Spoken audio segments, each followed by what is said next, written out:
Good afternoon friends, welcome to RDS world channel.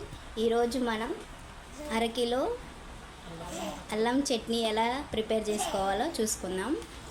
ఈ వేసవి కాలంలో ఎక్కువగా ఇడ్లీలో నంచుకోవడానికి ఎక్కువగా ఇప్పుడు పచ్చళ్ళు పట్టుకుంటారు కాబట్టి ఇప్పుడు ఈ వేసవి కాలంలో మనం ఎక్కువగా పచ్చళ్ళు చేసుకుంటూ ఉంటాము. ఇది ఎంతో రుచిగా ఉంటుంది.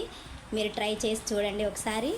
కావాల్సిన పదార్థాలు చూసుకుందాం. ముందుగా అరకిలో అల్లం, అరకిలో బెల్లం, అరకిలో ఎండుమిర్చి, అరకిలో వెల్లుల్లి, అరకిలో చింతపండు, ఒక 5 గిద్దల దాకా ఉప్పు పడుతుందండి. మీరు సరిపడా చూసుకొని వేసుకోండి.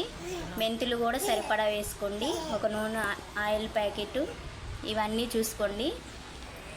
కొంచెం కలర్ కోసం కూడా పసుపు కూడా యాడ్ చేసి మనం చింతపండు తీసుకున్నాం కదండి. ఈ అరకిలో చింతపండుని వేడి నీళ్ళల్లో ఇలా కొంచెం సేపు నానబెట్టుకోవాలి. ఈ అల్లంని మనం శుభ్రంగా వాష్ చేసుకొని ఆరబెట్టుకొని ఇలా కట్ చేసి ముక్కలుగా చిన్న చిన్న ముక్కలుగా కట్ చేసి ఇలా ఆయిల్లో వేయించుకొని ఉంచుకోవాలి. ఎండుమిర్చిని కూడా ఇలా ఆయిల్లో వేయించేసుకోవాలి. ఈ ఎండుమిర్చిని ఇలా కొంచెం లైట్గా మనం గ్రైండ్ చేసుకోవాలి. తర్వాత నానబెట్టిన చింతపండును కూడా మనం గ్రైండ్ చేసుకోవాలి. మెంతులను కూడా గ్రైండ్ చేసుకోవాలి.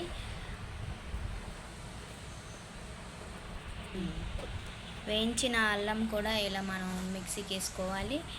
లైట్గా వెల్లుల్లిని కూడా కచ్చబచ్చిగా వేసుకోవాలి. ఇలా బెల్లం ముక్కలను కూడా లైట్గా మనం దంచి పెట్టుకోవాలి. ఇలా చేసుకోవడం వల్ల ఏంటంటే మనకి ఈజీగా ఉంటుంది, రుబ్బుకోవడానికి అంత చాలా సులువుగా కూడా ఉంటుంది.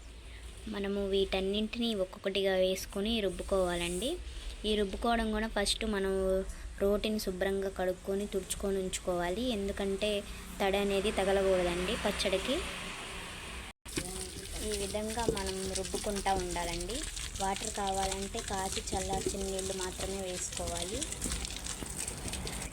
చింతపండు గుజ్జు వేసుకుంటూ ఇలా రుబ్బుకోవాలండి జాగ్రత్తగా. కొంచెం పసుపు వేసుకున్నామండి, కలర్ కోసమే వేసుకుందాం. మీకు ఇష్టమైతే వేసుకోండి, లేకపోతే లేదు.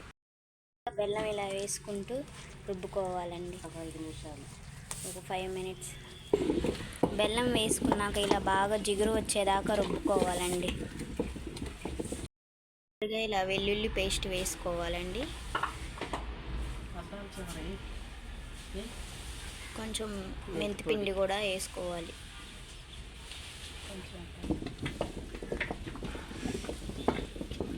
ఇలా బాగా కలిసేదాకా రుబ్బుకోవాలండి. ఇలా బెల్లం బాగా జిగురు వచ్చేలాగా రుబ్బుకోవాలండి. బాగా రెడీ అయిందండి పచ్చడి. ఎంతో టేస్టీ అయినటువంటి అల్లం చట్నీ అండి. మీరు దీనిని ఫ్రిడ్జ్లో పెట్టేసుకోండి. మీకు కావాల్సినప్పుడు పోపు వేసుకొని వేడివేడిగా ఇడ్లీలో తినేసేయండి. చాలా రుచికరంగా టేస్టీగా ఉంటుందండి. మీకు నచ్చినట్లయితే లైక్ చేయండి. అక్కడ బెల్ ఐకాన్ని ప్రెస్. మీకు ఏమైనా డౌట్స్ ఉంటే కామెంట్ సెక్షన్లో కామెంట్ చేయండి. ఇంకా ఏమైనా పచ్చళ్ళు కావాలంటే మీరు అది కూడా చెప్పండి. మేము మరో కొత్త వీడియోతో మీ ముందు ఉంటాను.